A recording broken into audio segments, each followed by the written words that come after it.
Breaking. King Charles has just publicly dismantled Keir Starmer's tax proposals in a speech so scathing that Labour MPs are reportedly already discussing ways to oust him from power.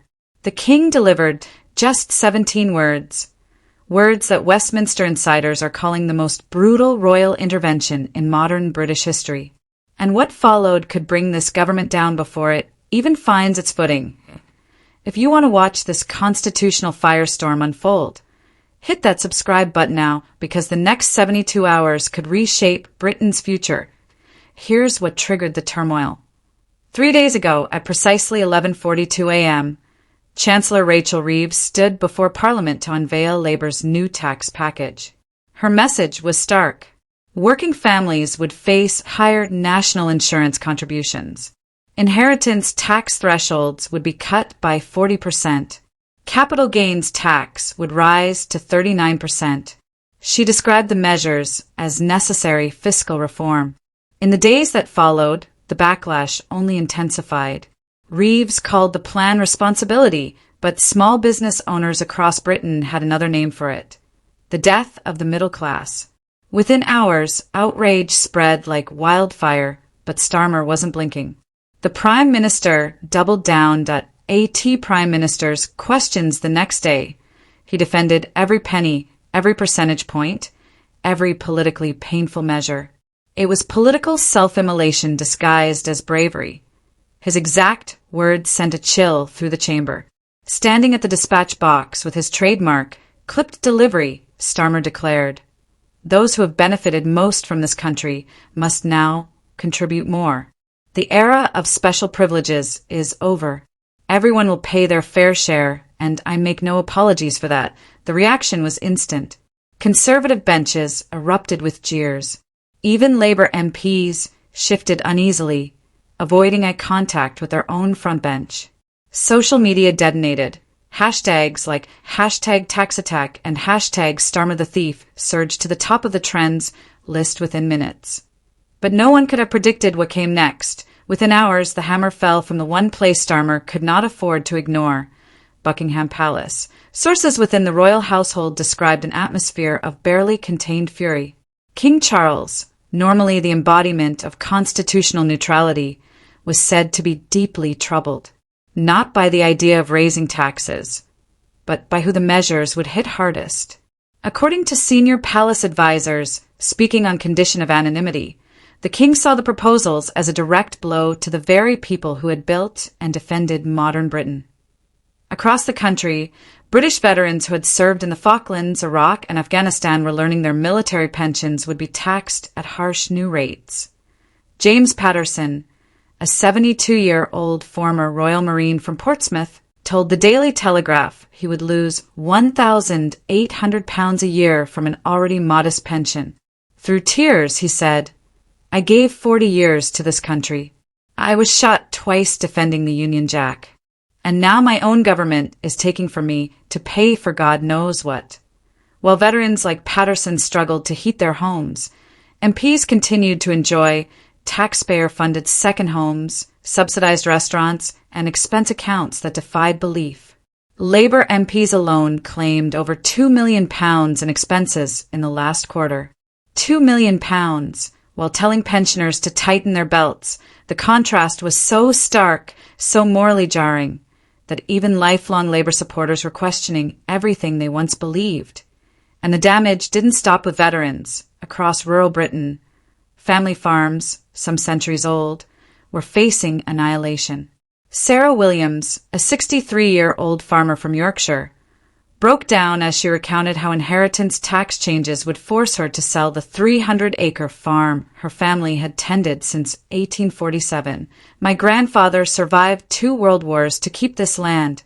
My father worked himself to death at 71 so he could pass it to me. And now the government says my children will owe £600,000 just to inherit what should be theirs." Stories like Sarah's were echoing across the countryside. The National Farmers Union warned that nearly half of all family farms could be forced to sell within a decade if the proposals became law. These weren't wealthy aristocrats. They were families working dawn to dusk to feed the country, And Starmer's response when confronted, he said farmers should diversify their income streams and adapt to modern economic realities. Those words alone cost Labour 12 points in rural polling. It exposed a gaping disconnect between the government and the people whose lives would be upended by its decisions. The government looked utterly adrift, distant, distracted, and dangerously disconnected from the people it claimed to represent. And then something happened that no one, not even the most seasoned constitutional scholars, could have imagined. King Charles broke 70 years of royal protocol. A charity event for military veterans at St. James's Palace the previous evening. The king delivered what appeared on the surface to be a gentle tribute to service and sacrifice. But to anyone fluent in the subtle language of royal messaging, the speech was nothing less than a precision-engineered demolition of Labour's agenda. Those who serve this nation with honor deserve more than our gratitude, Charles said, his quiet intensity giving each word the weight of a hammer striking steel. They deserve security, dignity, and the knowledge that their sacrifices are valued, not just in speeches, but in deeds. That he paused. The room held its breath. Then came the 17 words that changed the direction of the country. When policy fails to reflect that basic moral obligation, we risk losing the very soul of Britain itself. 17 words. That was all it took to declare open war on Downing Street. Palace insiders later revealed that earlier drafts of the speech had been far harsher, but senior advisors urged restraint. What the public heard was the diplomatic version. The original, one source told the Telegraph, had contained explicit references to betrayal and broken promises. Charles himself reportedly rewrote the speech 4 times, each version more forceful than the last, before settling on the final phrasing, which still cut Starmer's government to pieces while maintaining just enough deniability the optics were catastrophic. Here was a monarch who had spent his entire life mastering political neutrality, now appearing to break with tradition in order to defend ordinary citizens. And opposite him stood a prime minister who seemed increasingly out of touch with the very people he was meant to serve. The fallout was immediate. Within 20 minutes of the king's speech, the pound fell 1.3% against the dollar. By morning, financial markets had erased £12 billion from the UK economy. International investors, already anxious about Labour's economic experiment, took the royal rebuke as confirmation that the government had veered off course. Goldman Sachs downgraded UK growth forecasts. Morgan Stanley issued warnings about political instability. The FTSE 100 plunged 300 points in a single day. Currency traders compared the panic to the aftermath of the infamous Liz Truss budget. One senior analyst at Barclays told Reuters, "When the King of England implies your economic policy is immoral, investors run for the exits." We saw £15 billion in capital flight in the first 6 hours alone. But the most explosive turmoil was not in the markets. It was in Westminster. Labour MPs who had reluctantly backed the tax plan suddenly discovered their spines. The first fissures appeared within hours.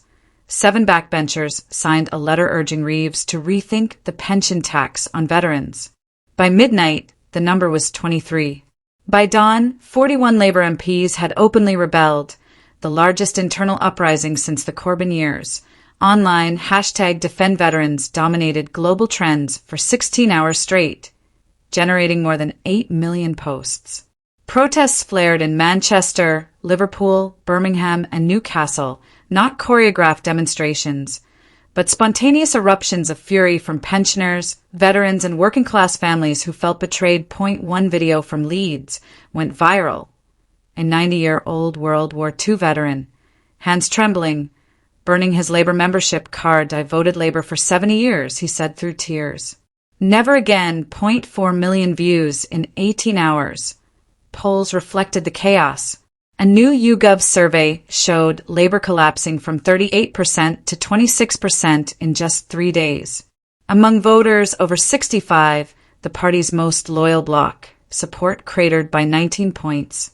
For the first time since the election, the Conservatives surged ahead. Reform UK, sensing opportunity, rocketed to an unprecedented 21%. Inside Downing Street, panic took over. Ministers shouted at each other in hallways. Cabinet members who had championed the tax plan now scrambled to distance themselves. Deputy Prime Minister Angela Rayner reportedly confronted Starmer in a meeting so heated that security staff outside the room heard inside Westminster. The crisis deepened. Ministers were shouting behind closed doors, but one confrontation broke through even those walls. According to 3 separate sources, Angela Rayner was overheard screaming at the Prime Minister, "You've destroyed us. The king just made you look like the villain in a fairy tale, and you walked right into it." Chancellor Rachel Reeves appeared visibly shaken during a televised interview the next morning. Her hands trembled as Sky News anchor Kay Burley asked whether she regretted taxing veterans' pensions. Reeves couldn't answer. She fumbled out a vague line about difficult choices and fiscal responsibility. Sources say she has offered her resignation twice, but Starmer refuses, knowing that losing a chancellor now would signal complete collapse. Party WhatsApp groups, now renamed Save Labour Emergency Response and Leadership Crisis, have become digital war zones that MPs are plotting. Some want Starmer gone by the weekend. Others insist the government must try to ride out the storm. But one thing is universally agreed upon. Labour cannot survive this unchanged. The question is no longer if they will reverse course, but when, and how much damage will be done in the process. Shadow cabinet members are buried under hundreds of furious emails from constituents. One MP in a normally unshakable Labour seat in Wales told the BBC his constituency office has been overwhelmed with rage. People crying, shouting, even threatening to protest outside his home. Even Starmer's closest allies admit privately that he now appears rattled, cornered, and disturbingly detached from political reality. One senior Labour MP told The Times he stopped listening. He thinks if he just holds firm, people will respect his conviction. But conviction without wisdom is stubbornness.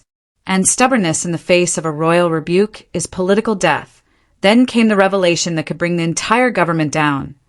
Leaked cabinet documents obtained by the Daily Mail allegedly show that Treasury officials warned Starmer and Reeves 3 weeks ago that targeting veteran pensions would be politically suicidal.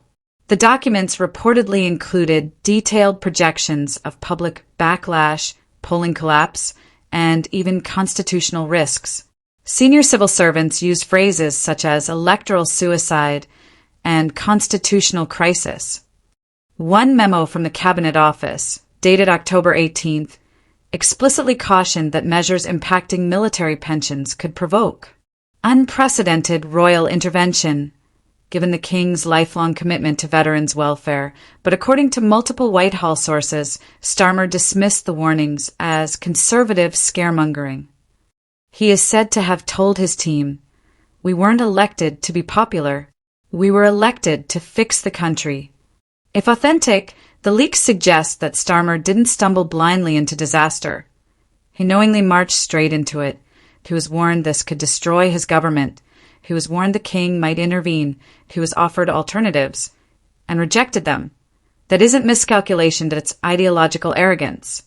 And the British public, who handed Labour a massive mandate just months ago, are now watching their government unravel in real time.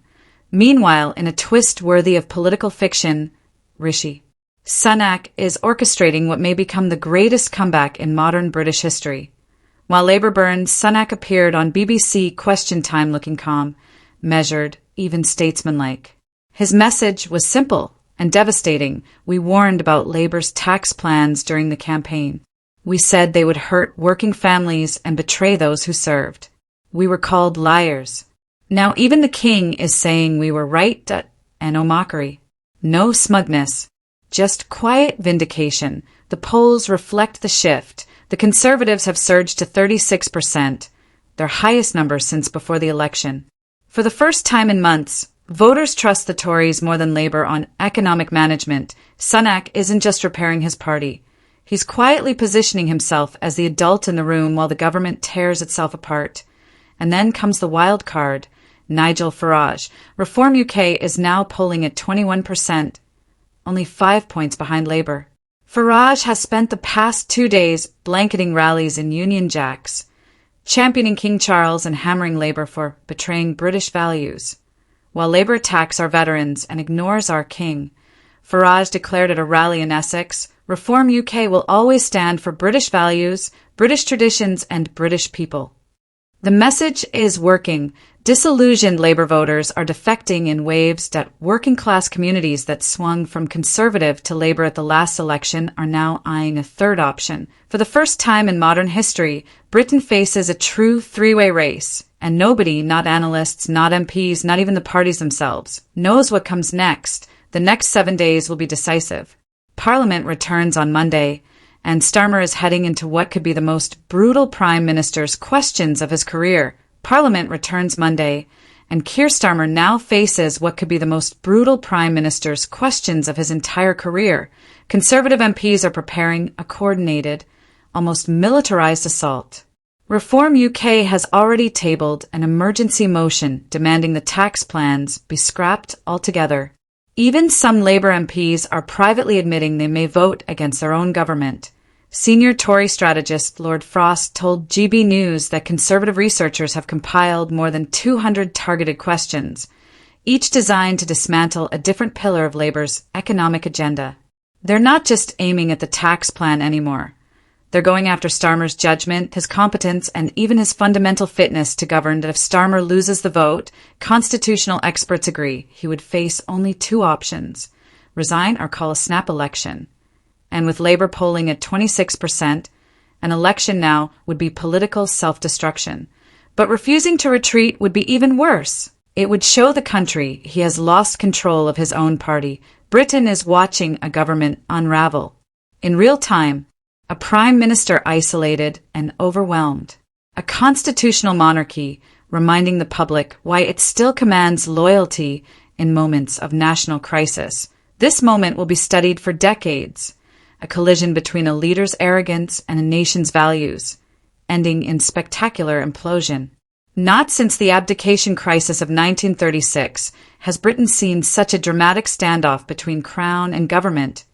And at the center of the storm stands Keir Starmer, looking more each day like a man who forgot a simple truth. In Britain, attacking veterans and dismissing the monarch isn't moral courage.